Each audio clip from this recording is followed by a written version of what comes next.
નમસ્કાર દર્શકો, પ્રથમ ન્યૂઝ ચેનલમાં આપનું સ્વાગત છે। રજૂ છે આજના સૌથી મોટા અને તાજા બ્રેકિંગ ન્યૂઝ।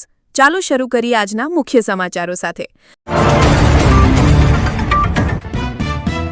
70,000થી વધુ લોકોના મોત બાદ પણ ગાઝામાં ઇઝરાયલ હુમલા યથાવત। શું યુદ્ધ વિરામ તૂટશે? ઊભા થયા સવાલો। 67% અમેરિકન્સના મતે 4 વર્ષની કોલેજનો કોઈ મતલબ જ નથી, ખર્ચ વધુ અને નોકરીની ગેરંટી નહીં। ભારતની મુલાકાત પહેલા જ રશિયાના રાષ્ટ્રપતિ પુતિન સામે અરેસ્ટ વોરંટ થયું જાહેર। જમ્મુ કાશ્મીરમાં મુસ્લિમ પત્રકારના ઘર પર ફર્યું બુલડોઝર, હિન્દુ પાડોશીએ કરી મદદ, ભેટમાં પ્લોટ આપ્યો, ઘર બનાવવાનું વચન આપી સમાજ એકતાનું ઉદાહરણ પૂરું પાડ્યું। લાલ કિલ્લા બ્લાસ્ટ કેસનું ઉત્તરાખંડમાં કનેક્શન, NIA મૌલવી સહિત 3 લોકોની કરી ધરપકડ। સવારમાં લાખો ઉમેદવારોની આતુરતાનો અંત, ગુજરાત પોલીસમાં બમ્પર ભરતીની જાહેરાત થઈ। ગોંદિયાના ઇતિહાસમાં પહેલીવાર 11 નક્સલીઓએ કર્યું સામૂહિક આત્મસમર્પણ, માઓવાદી નેટવર્કને મોટો ફટકો। હું અત્યારે ચૂપ છું અને મને ચૂપ જ રહેવા દો, એકનાથ શિંદેનો ભાજપ પર આડકતરો પ્રહાર। ભાજપમાં જોડાયા બાદ દિલ્હી આમ આદમી પાર્ટી નેતા રાજેશ ગુપ્તા ભાંગી પડ્યા, કેજરીવાલ માટે આદરની સલાહ આપી।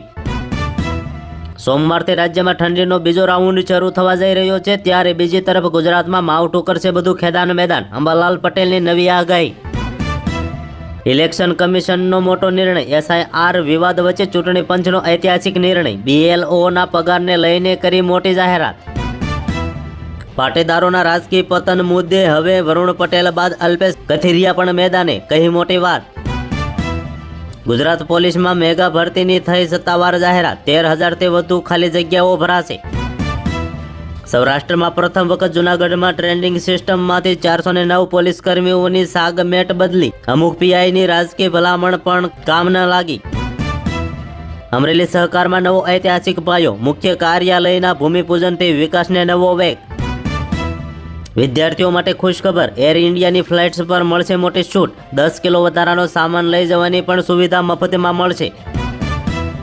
આમ આદમી પાર્ટીની નવી લહેરથી ગુજરાતના રાજકારણમાં ગરમાવો, કોંગ્રેસને ખુલ્લું આહવાન।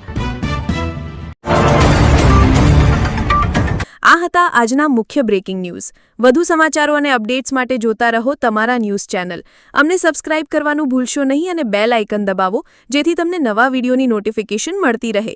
ફરી મળીશું નવા સમાચારો સાથે। શુભકામનાઓ।